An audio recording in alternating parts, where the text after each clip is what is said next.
नमस्कार शेतकरी मित्रांनो, दौलत सूर्यवंशी अग्री चॅनलमध्ये आपलं स्वागत आहे। शेतकरी मित्रांनो, आपण या ठिकाणी एका ज्वारीच्या प्लॉटवर आलेले आहेत।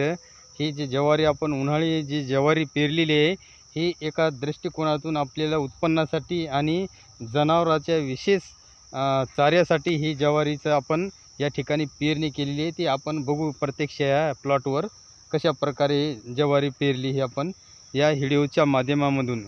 तत्पूर्वी जर माझ्या चॅनलवर तुम्ही नवीन असाल तर चॅनलला सबस्क्राईब, लाईक, शेअर करा, कारण माझे असे नवीन व्हिडिओ तुमच्यापर्यंत पोहोचतील।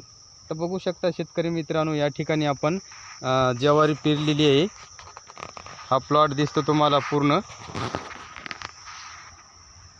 आता हे जे व्हरायटी आहे ही दगडी व्हरायटी आहे ज्वारीची, कारण या ठिकाणी आपल्याला विशेष करून जनावरांच्या कडब्यासाठी हे उत्कृष्ट आणि चवदार असते।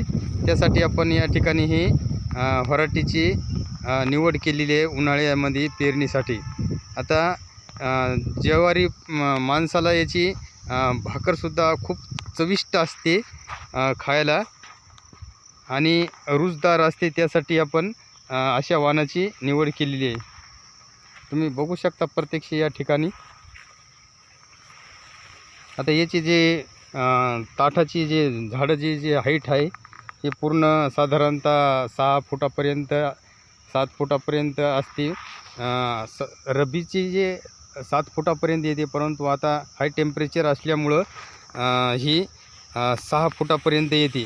आणि याचे जे म्हणजे ज्वारी विशेष म्हणजे जे याचे जे ताठ आहेत, याचे जे झाडं आहेत ही ज्वारीची, हे साधारणतः आपण खाली पडत नाहीत, हे एक विशेष आहे। कारण जे उपद्रवी असलेले उंदरापासून याचं आपल्याला संरक्षण करता येते। या ठिकाणी तुम्ही बघू शकता हे प्रत्यक्ष झाड आहे।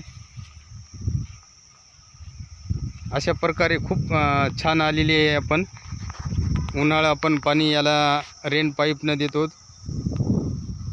बघू शकता, किंवा पाटपानानं तुम्हाला पण देता येते। पाणी जर जास्त असेल तर देता येते। तर शेतकरी मित्रांनो, माझा जर तुम्हाला व्हिडिओ आवडला असेल तर जास्तीत जास्त शेतकऱ्यापर्यंत शेअर करा, कारण या व्हिडिओच्या माध्यमामधून त्यांचा कितपत फायदा होईल। आणि हे आपल्याकडं जे विशेष म्हणजे जे दुभते जनावर आहेत त्यासाठी याचा जे कडबा आहे हे खूप अतिशय पौष्टिक आणि चवदार असतो जनावरांसाठी। त्यासाठी ह्या दुभते जनावराला किंवा म्हशीला या माध्यमामधून आपल्याला संरक्षण करता येते, त्यांना हे देता येते पौष्टिक आहार असल्यामुळं। धन्यवाद, भेटू नेक्स्ट व्हिडिओमध्ये।